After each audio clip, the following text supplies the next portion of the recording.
Here, in this place, there once stood a mighty civilization. For nearly 30 centuries, from its unification in 3100 BCE to its fall to Alexander the Great in 332, Egypt has stood as one of the mightiest and most enduring civilizations of the ancient world. And for thousands of years, it has captured the imagination of the Western world with its awe-inspiring monuments, meant to exalt the power of their god kings.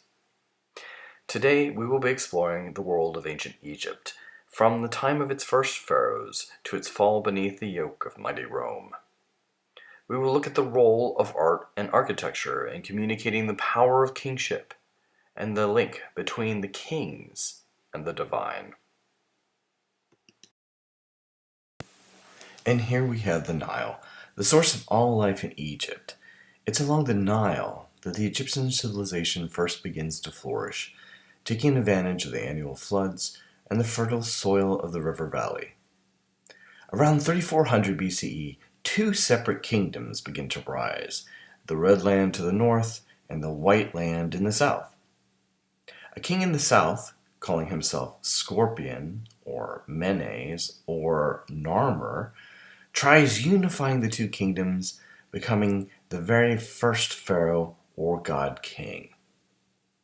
This pharaoh established his capital at the ancient site of Memphis in the north, a site that would become dominant in the Old Kingdom.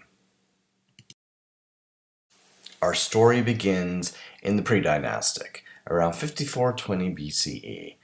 And as you can see, according to our timeline, Egyptian history is divided into kingdoms, intermediate periods, and dynasties.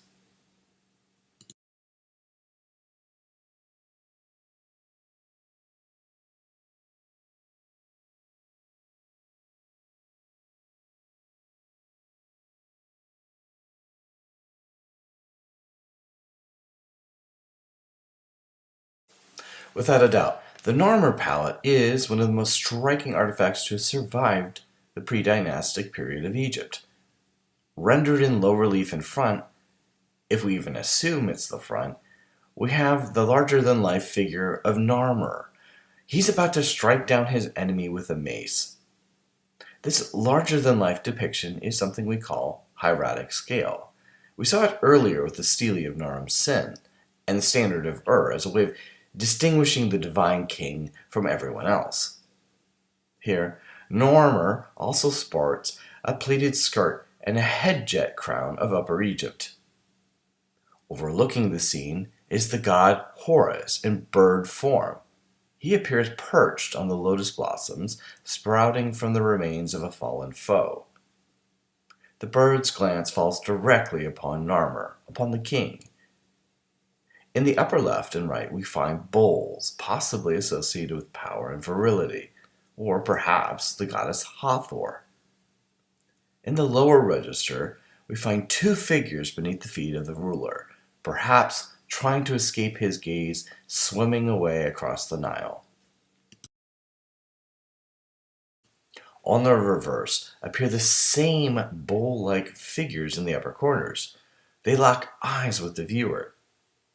Below them unfolds a triumphal procession, with the figure of the king again rendered in hieratic scale. But this time he appears to be wearing the red Deshret crown of Lower Egypt, signifying his power to unify the two lands. He is preceded by his standard bearers as they approach the decapitated bodies of the slain enemy. Just below this grisly scene appears an arresting sight. Two male figures seem to be struggling to capture two fantastic beasts, quadrupeds with long giraffe-like necks and tails, but with leonine faces. The necks twine to form a central cup on the palette, where many archaeologists believe coal was crushed and then used as liner on a cult statue. Finally, just below in the lowest register, we have the depiction of a bull goring a fallen foe. To the right seems to be a fortification wall around a city.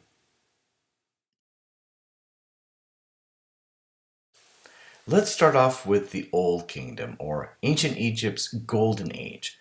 During this time, we find the construction of the Great Pyramids, a testimony to the high technical and artistic level of skills and economic prosperity of Egypt and its pharaohs. We also find an intensification of commercial relations with the Nubians in the south, Libyans in the west, and the Semites of the Near East. Some of the first religious texts are written down, the pyramid texts. Snefru carries out attacks in Nubia and Libya to fight off invasions. And then we find that during the reign of Pepi I, the most important campaign against Assyria and Palestine takes place. By the end of the Old Kingdom, we will find the collapse of the pharaonic system, as Egyptians who had placed all their trust in this system are let down after a series of environmental catastrophes.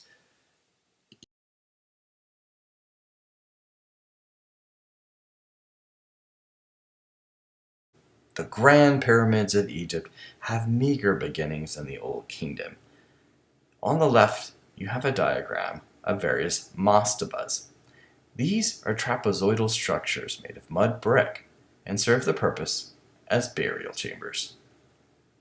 Compare this with the ziggurat on the right, also trapezoidal in shape. They serve very different functions though, don't they? One serves to inter the dead, while the other a form of a processional that leads to a temple. Both, however, guide the viewer's eye upwards. Just below the mastaba, we find the burial chamber of the dead.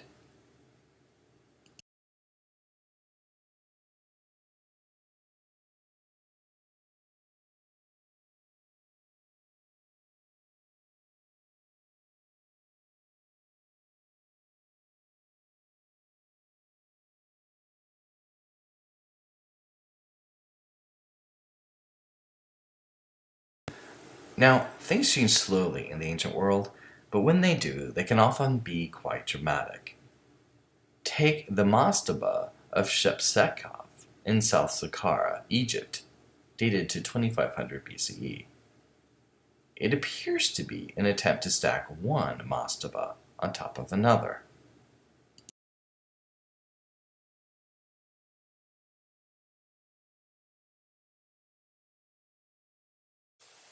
Now, things change fairly slowly in the ancient world, but when they do, they can often be quite dramatic. Take the step pyramid of Djoser from Egypt's Dynasty 3. The pharaoh Djoser is expanding the idea of the mastaba and approaches his architect Imhotep to design a new type of structure. What's unique about this is that it's an attempt to apply the earlier mastaba design, but in an innovative way. Djoser wants to stand out, but he wants to still connect to that tradition. As we see here, his step pyramid appears to be one mastaba stacked on top of another, giving the visual effect of a stairway or artificial mountain, like the Ben stone in Egyptian mythology, or, as we see in Mesopotamia, like the ziggurat. The step pyramid dominates the surrounding plains and has the visual effect of guiding the eye ever upwards towards the heavens, suggesting that the spirit of the pharaoh will go into the heavens, ascending to be with the gods. And speaking of Imhotep, off to the left we have a depiction of Imhotep in figurine form. After his death, Djoser's architect is deified. Off to the right, you have an image of the modern version of Imhotep, villainized with powers over the dead in the Brendan Fraser mummy movies. Here we have a bird's eye view of the step pyramid of Djoser complex at Saqqara. At the center is the step pyramid itself. Just below it is the open court, which would have been used for the running of the said festival. To the north, and facing the stars, is the funerary temple complex. which would have seen worshippers come with votive statues and offerings to the pharaoh. To the side of this complex is the court with the Sardab statue of the king, which would have housed his Ka spirit had it returned to the earth.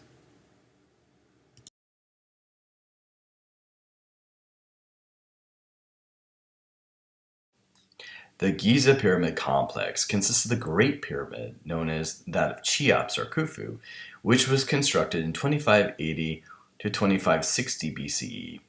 The smaller pyramid of Khafre, a few hundred meters to the southwest, and the relatively modest-sized pyramid of Menkaure, a few hundred meters farther southwest. Khufu's pyramid complex consists of a valley temple, now buried beneath the village of Nazlet. Also, a limestone wall which has been found at the site, which has not been excavated. The valley temple was connected to a causeway, which was largely destroyed when the village was constructed on top of it.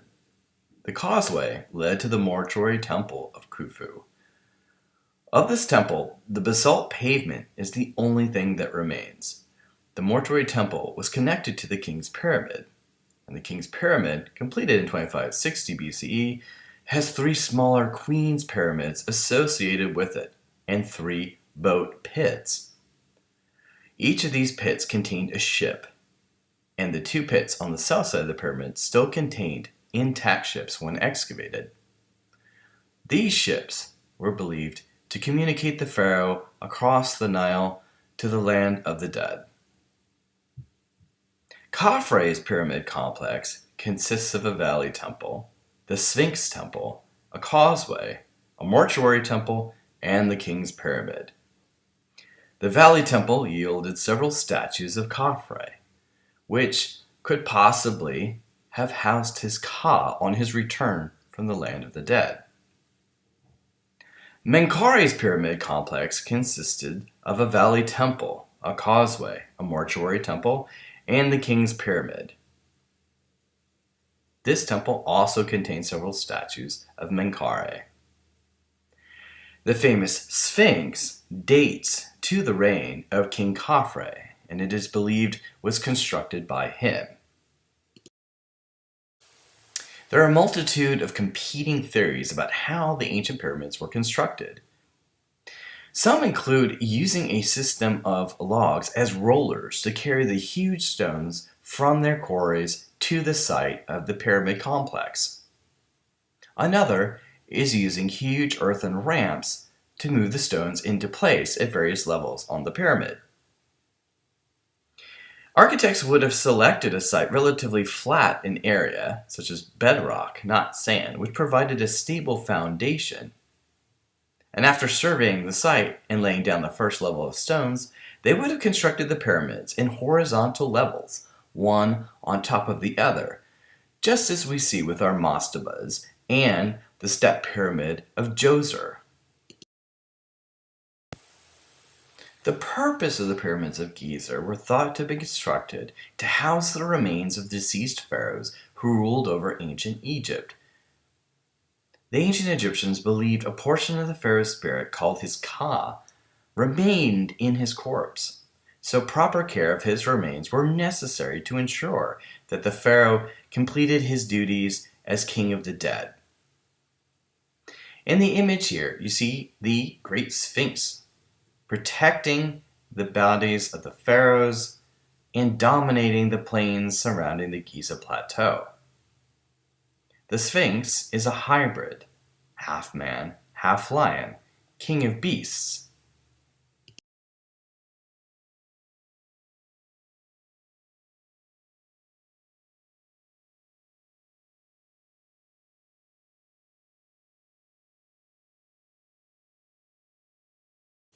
And here we find the statue of Khafre, an old kingdom pharaoh from the 4th dynasty. This statue is all about stability.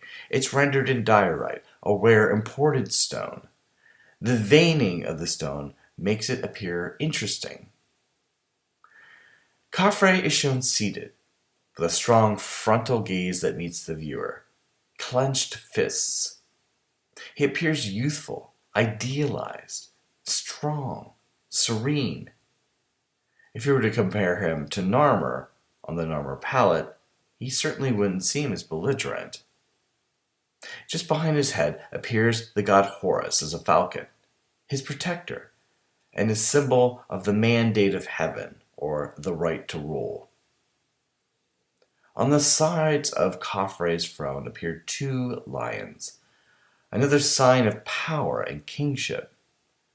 As we know, lions are the kings of beasts, not men. So, of course, the pharaoh lords over them. Between the legs of the beasts flourish a combination of different plants. Lotus plants, symbolizing Upper Egypt, and papyrus plants, symbolizing Lower Egypt, the combination of which signify a unified Egypt.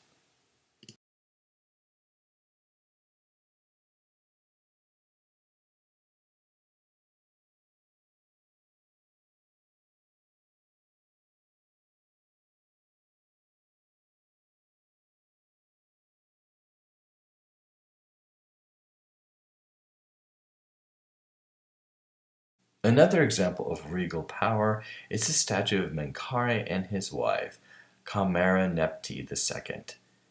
Discovered at Giza and dating to 2515 BCE, the stone statue shows the 5th dynasty pharaoh and his wife.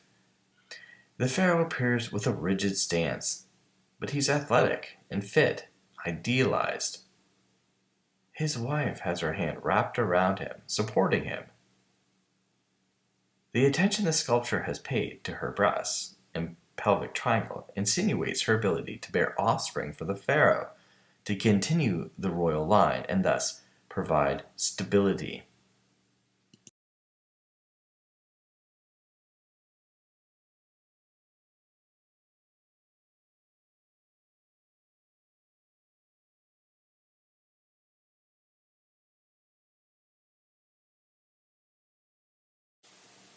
Compare that figure with the seated scribe, also from the Old Kingdom, discovered at Saqqara, Egypt. This figure seems eerily lifelike. Notice the close attention to detail. Is he athletic? No. Instead, a different aesthetic is being employed. His waist is full, perhaps a little saggy. He's not starving, but he is enjoying a privileged life. That's because he belongs to a specific class. Notice that he seems to be holding some sort of stylus and paper in his lap. The scribe was part of a very special class in the Old Kingdom.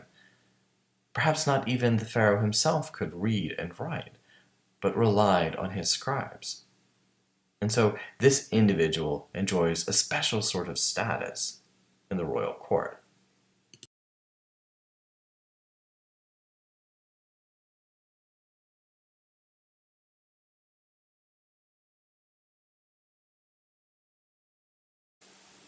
After the collapse of the Old Kingdom, internal strife overtakes Egypt, and regional governors known as nomarchs assert themselves. A drought and a famine ensues, and faith in the pharaonic system wanes. It isn't until the 11th dynasty and the pharaoh known as Mentuhotep that we begin to see a reunification once more between the kingdoms in the south and the north. Pharaohs begin to develop their freestanding armies. Senusret III, the fifth king of the 12th dynasty, expands Egypt's territory into Nubia, reduces the power of those regional governors, and revives a system of craftwork and trade that brings some of the old kingdom glory back to Egypt.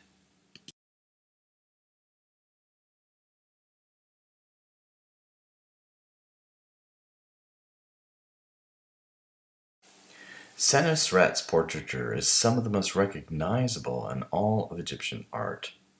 The deep-set, heavy-lidded eyes, the thin lips, and the series of diagonal furrows marking the rather hollow cheeks gives the representation of a brooding king, not usually seen in expressions of the faces of other Egyptian kings.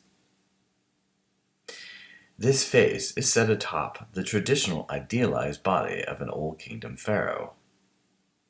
This leads some scholars to suggest the more somber tone might represent the weight of Senusret's responsibilities, or perhaps a heightened sense of realism which he wanted to convey. This makes sense if you look at the depiction of Amenemhet III, his successor, in which we find the same serious countenance. During the Second Intermediate Period, Egypt is invaded by a Semitic group known as the Hyksos, who rule from the ancient site of Avaris. It isn't until the 18th dynasty that the Hyksos are eventually chased away by a new pharaoh known as Ahmose I. This marks a new golden age, with the expulsion of the Hyksos and an expansion of Egyptian territory. We see a return to some of the monumental architecture that we've seen previously in the Old Kingdom. Many striking innovations appear in Hatshepsut's mortuary complex at the site of Deir el-Bahari. This New Kingdom temple represents major changes in architecture in comparison with earlier Egyptian architecture, such as pyramids and large mortuary complexes. Hatshepsut's building represents an open and inviting quality in contrast to the towering, intimidating qualities of large Egyptian pyramids. It is more closely resembling ancient Greek architecture, for example, the Greek Stoa, than Egyptian architecture. Also, unlike previous temples, we have multi-deity worship here, with attributes of Amun and Anubis, as well as herself. We have likenesses of a Hatshepsut as the pharaoh king, depicting her almost as though a man. There's also a direct resemblance with Hatshepsut's complex and that of Mentuhotep. It stands directly next to Hatshepsut's. Hatshepsut's burial complex was built 500 years after Mentuhotep, who was seen as a great unifier of Egypt. Perhaps Hatshepsut wanted to capitalize on this idea and associate herself with a pharaoh known for unification, but also one who is known to be popular among the people of Egypt.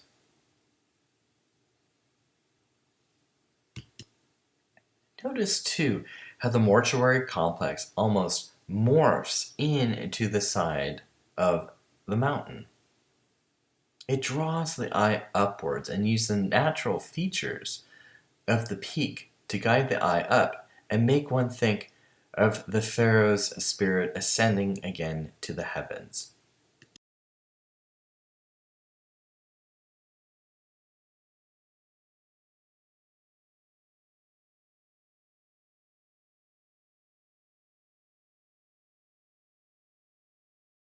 And speaking of change, finally we get to the 18th dynasty pharaoh king known as Akhenaten. Akhenaten was known for a number of innovations. First, moving the capital from Thebes to the site of Amarna. Second, using the idea of the sun disk as the primary god in the Egyptian pantheon. Finally, while archaeologists argue that Akhenaten may have suffered from a genetic disorder leading to his unusual appearance, some art historians make the case that Akhenaten may simply have been combining male and female traits. The strong stance of previous pharaohs, and yet the fertility or fecundity of the pharaohess. Here we have another depiction of Akhenaten and his wife Nefertiti. They appear for the first time with royal children, something we've never seen before in Egyptian iconography. Between them, we find the Aten, the great sun disk. And branching out from the Aten are various arms with hands some of which hold the Ankh, which is a symbol for the breath of life. And so the Aten, in this example, is waving the breath of life over Akhenaten and his wife and their family, thus blessing their union and promising a reign that is fertile and long-lasting.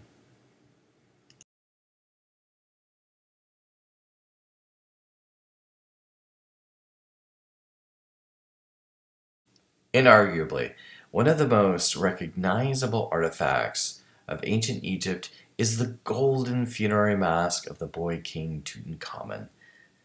Tutankhamun took the throne at age 8 or 9 years of age, under the viziership of his eventual successor and uncle Ai. Tutankhamun restored the ancient Egyptian religion after its dissolution by his father Akhenaten, who preferred to worship the sun disk, or Aten, rather than the traditional pantheon of Egyptian gods. Tutankhamun moved his father's remains to the Valley of the Kings, as well as moving the capital from Akhenaten to Thebes. Tutankhamun, most archaeologists believe, was physically disabled with a deformity in his left foot, along with bone necrosis that may have required the use of a cane, several of which have been found in his tomb. He may have also suffered from other health issues, including scoliosis and possible bouts with malaria. In 1922, Howard Carter discovered Tutankhamun's nearly intact tomb in excavations funded by Lord Carnarvon. The excavations and eventual discovery received worldwide press coverage. With over 5,000 artifacts discovered, it sparked a renewed interest in ancient Egypt. The face of the pharaoh is a standard image. He wears a Neme's headcloth, topped by the royal insignia of a cobra, the Wajat, and the vulture, Nekhbet, symbolizing Tutankhamen's rule over both Lower Egypt and Upper Egypt, respectively. The ears are pierced and would have been possibly used to hold earrings, a feature that appears to have been reserved for queens and children. The mask contains inlays of colored glass and gemstones, including lapis lazuli. The eye surrounds an eyebrows, quartz for the eyes, obsidian for the pupils, carnelian, feldspar, turquoise, amazonite, faience, and other stones, as inlays appear on the broad collar. The beard was found detached and later reattached using a wooden dowel. Off in the corners around the pectoral, we find images of Horus.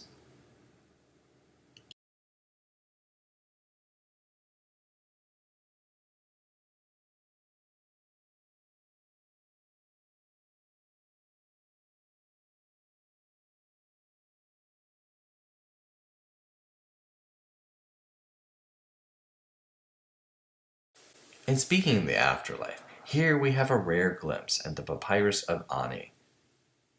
Below, you see a depiction of Ani and his wife, Tutu, walking toward a set of scales.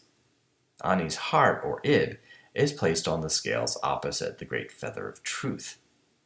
The ancient Egyptians believed that the heart was the seat of one's emotions, intellect, and morality. You couldn't enter the afterlife without it.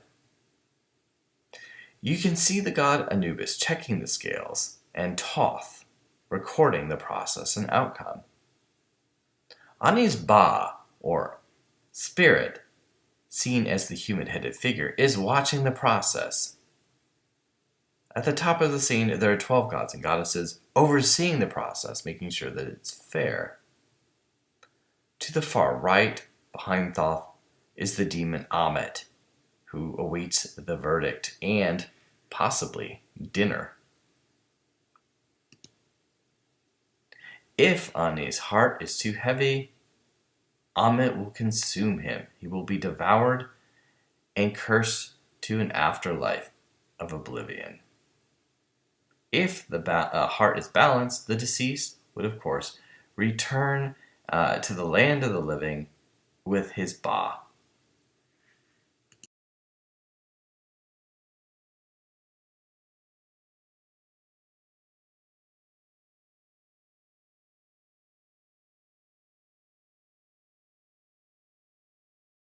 Inarguably, one of the most impressive monuments of the New Kingdom was the Temple of Ramses II at Abu Simbel.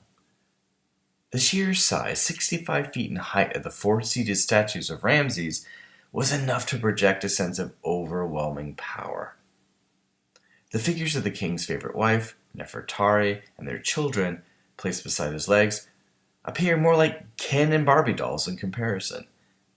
Even the statue of Ramses' fellow god Horus is much smaller than the statue of the king.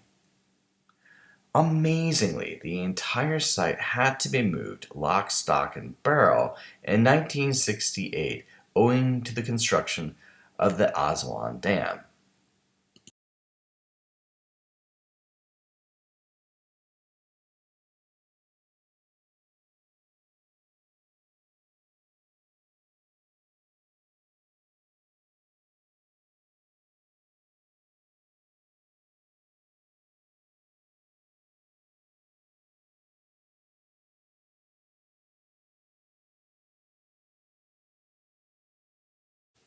After about 1076 BCE, after the reign of Ramses III, priests begin to exert more and more influence and power over the pharaohs. Finally, Egypt falls to a series of foreign invaders, including the Nubians, the Persians, and the Greeks under Alexander the Great in 323 BCE. Following the death of Alexander, Egypt falls to his general Ptolemy and his successors, and for nearly 300 years they rule until the death of Caesarion, the son of Cleopatra, and the Roman dictator Julius Caesar. For nearly 3,000 years, from the time of the Great Pyramids to the reign of the Ptolemies, Egyptian rulers built impressive monuments to display their wealth and control over resources. They used stone and built on a massive scale monuments to the living and to the dead that often highlight the connections of pharaohs to the divine.